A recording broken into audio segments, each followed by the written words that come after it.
ಅಸ್ಸಲಾಮು ಅಲೈಕುಂ, ನನ್ನ ನಮಸ್ಕಾರಗಳು. ಇವತ್ತು ನಾವು ಸಂವಿಧಾನ ಬಗ್ಗೆ ಹಾಗೂ ಡಾಕ್ಟರ್ ಬಿ.ಆರ್. ಅಂಬೇಡ್ಕರ್ ಅವರ ಬಗ್ಗೆ ಮಾತಾಡುತ್ತೇವೆ.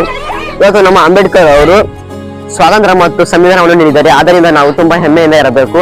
ಇವರು ನಮ್ಮ ದೇಶಕ್ಕೆ ಈ ಕಡೆ ಸ್ವಾತಂತ್ರ್ಯವನ್ನು ನೀಡಿದ್ದಾರೆ, ಈ ಕಡೆ ಸಂವಿಧಾನವನ್ನು ಕೊಟ್ಟಿದ್ದಾರೆ. ಇದು ನಮ್ಮ ತುಂಬಾ ಹೆಮ್ಮೆಯ ಮಾತು.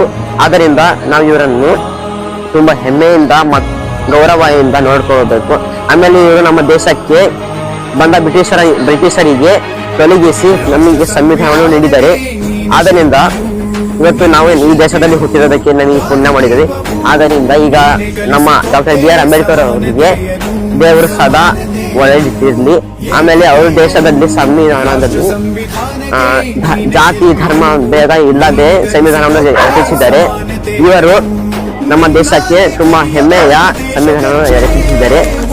ನಾವು ಇವರಿಗೆ ತುಂಬಾ ಸನ್ಮಾನ ಮಾಡಬೇಕು. ಜೈ ಭೀಮ್, ಜೈ ಕರ್ನಾಟಕ, ಜೈ ಹಿಂದೂಸ್ತಾನ್.